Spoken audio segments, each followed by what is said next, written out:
Nous sommes toujours sur le back-office, sur le tableau de bord de WordPress, et puisque nous avons déjà créé la page accueil au module précédent, cette fois-ci, nous allons la modifier avec Elementor. Pour ce faire, donc depuis le tableau de bord, il suffit de se rendre ici à gauche sur Page et de cliquer sur Toutes les pages. Nous retrouvons toutes nos pages créées dans le module précédent, et ce qui nous intéresse, c'est la page d'accueil. Pour la modifier, on se rend dessus et on clique sur Modifier juste en dessous. Nous arrivons ici sur l'éditeur par défaut de WordPress appelé Gutenberg. On pourrait très bien modifier la page d'accueil depuis cet éditeur.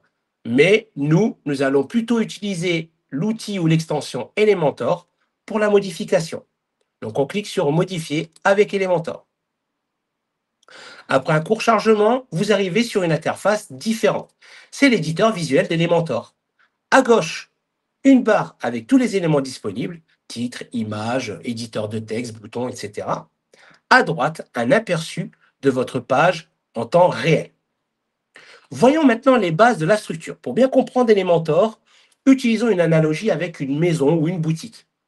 La page représentera une pièce entière de votre maison. Exemple, le salon. Une section, c'est comme les murs de la pièce, comme des pans de mur où vous pouvez mettre une tapisserie ou une couleur. Chaque section peut contenir une ou plusieurs colonnes.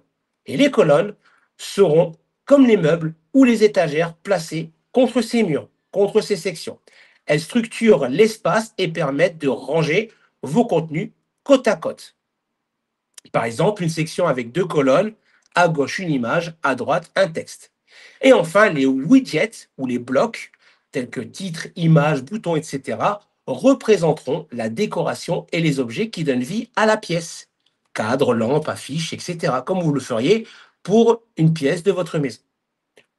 Donc, faisons une manipulation comme exemple concrète.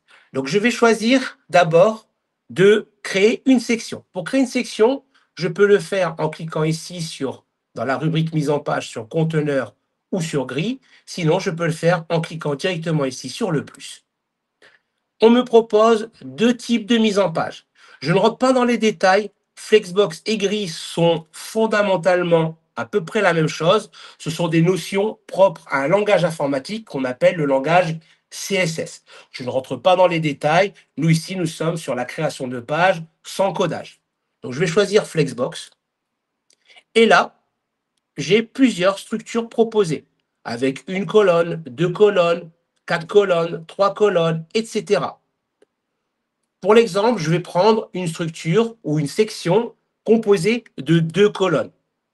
Donc ma section est représentée par le cadre rose que vous voyez juste ici. Les colonnes sont représentées par des pointillés gris et par ce petit carré à fond gris avec un rectangle dessiné à l'intérieur. Et dès que je clique sur plus, je retrouve à gauche la liste des widgets ou des blocs que je vais pouvoir utiliser et qui représenteront la décoration de ma section ou de mes colonnes. Donc, par exemple, je peux glisser, déposer ici une image et à droite, je peux glisser, déposer du texte.